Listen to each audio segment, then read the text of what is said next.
The next part or the last part of organic chemistry is polymers. And you did this in book 3 where we said it's a long chain. We have monomer plus a monomer, we get a polymer. If you remember, we said it is the polymerization of alkene.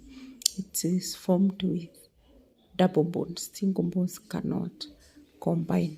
So the monomers, the alkenes, combines to form a long chain molecule known as a polymer. And this process now is called polymerization. And polymers can be man-made or natural. So natural or man-made. Now natural polymers include akina rubber, akina wool, silk, cellulose. Only akina rubber you get even at the bark of trees. Those are natural occurring polymer. But man-made include things like nylons and polythene. This one we call even polythene bags. Those are man-made. And there are two types of polymerization. One, addition polymerization. The other one is condensation and addition. Addition means one molecule adds to itself. For example, how to form polypropene, and concentrate well because if you understand that, the rest becomes easy. So when we have a propene, this way, plus another propene, check and understand. These are the functional groups, the double bond. So what happens? This double bond breaks, and you realize it breaks to this. It opens the other side. So this branch is actually put on top or on bottom. So we have the two breaking. The double bond breaks. This double bond opens on this side and on this side. And now you realize maybe that methyl group, this goes on top, or on the bottom there is hydrogen. And this goes and hydrogen.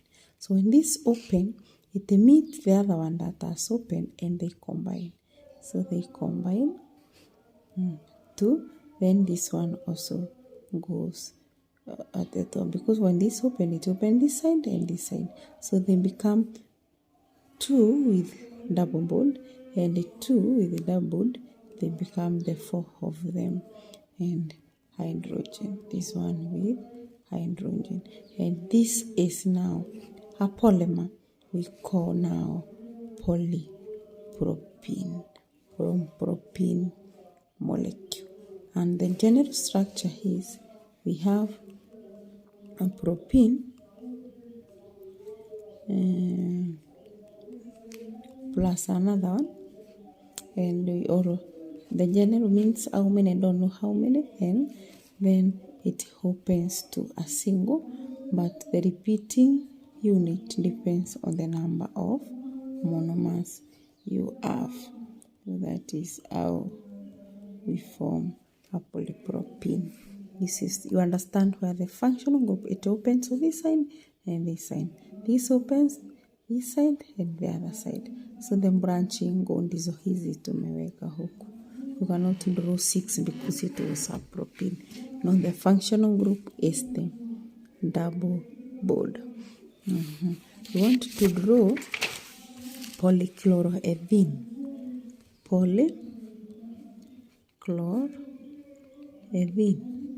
Polychloro, so it is a chloroethene. We have ethene with chlor and reacting with another one,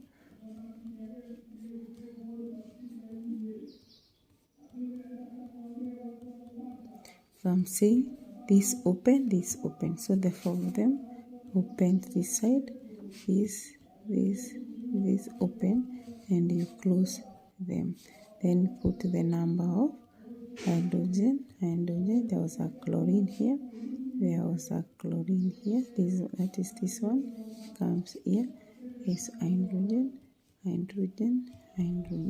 So hydrogen. If you realize that the polymer has no double bond, because that is where the double bond has broken.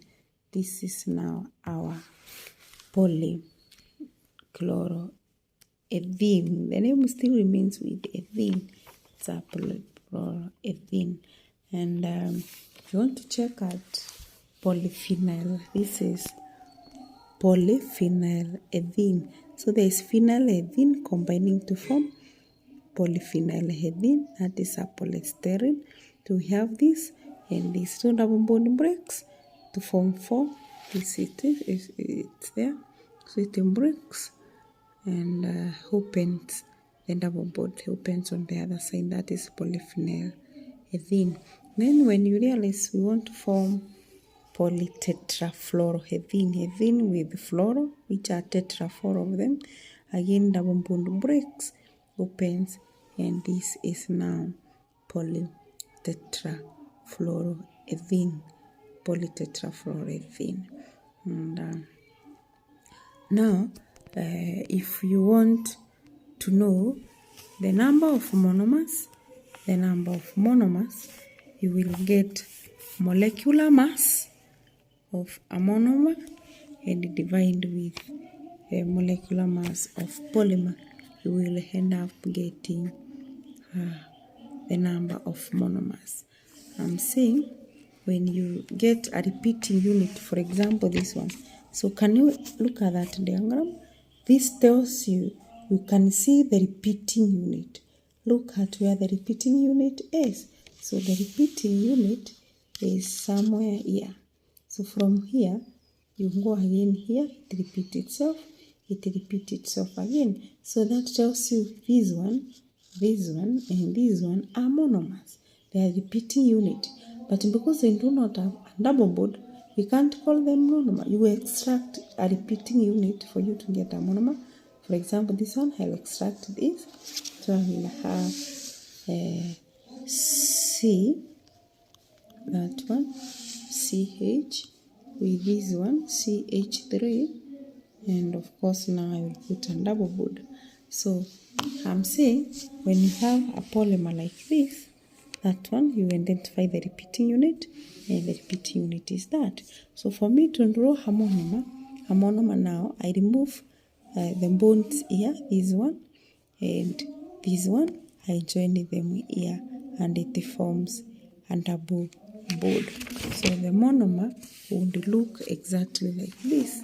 So this is a repeating, don't confuse repeating unit and a monomer. This is the repeating unit.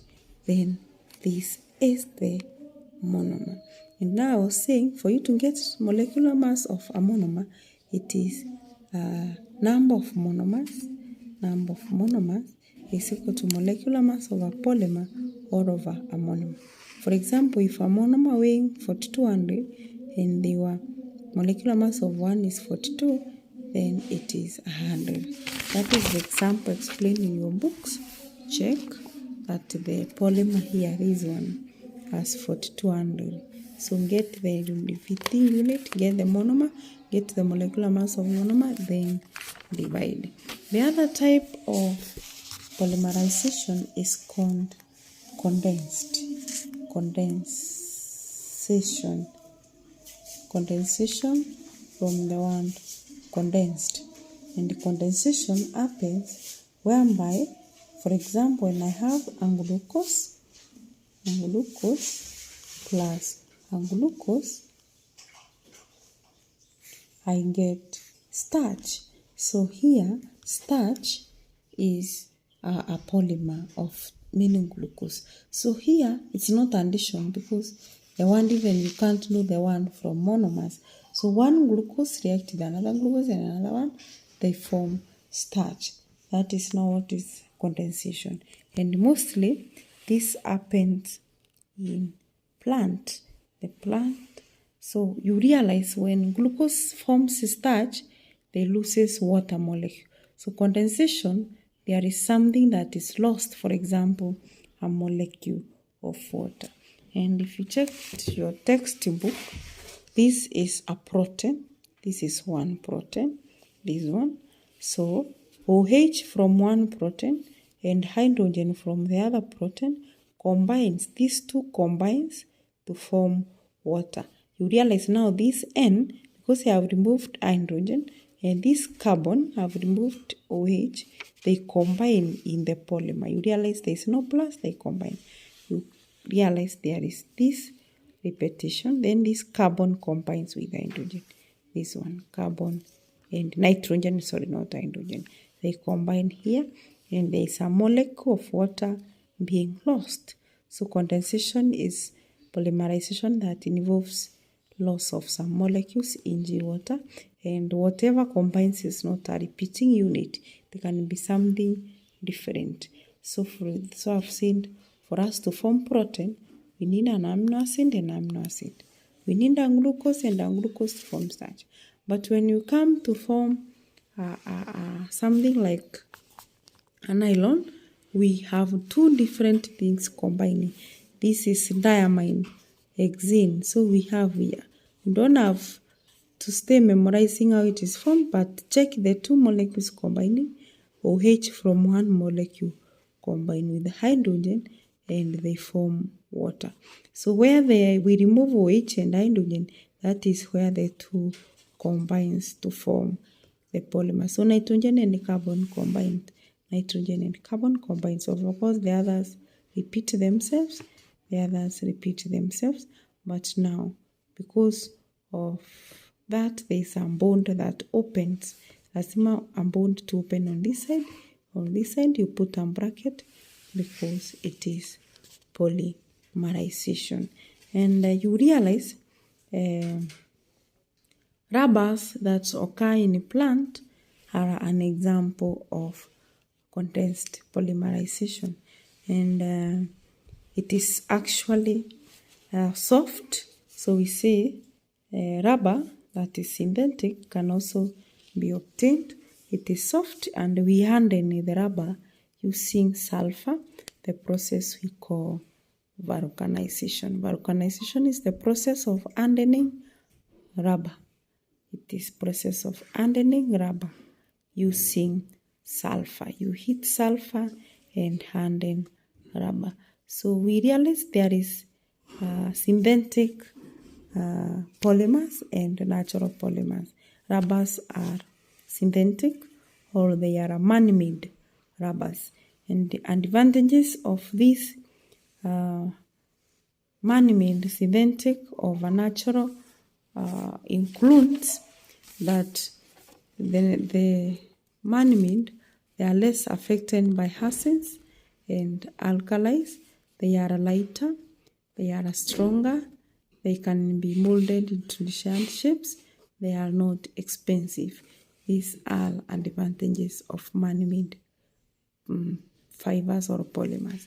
Disadvantage is they burn easily. Rubbers get into fire easily, and also they do not decompose. They cause pollution.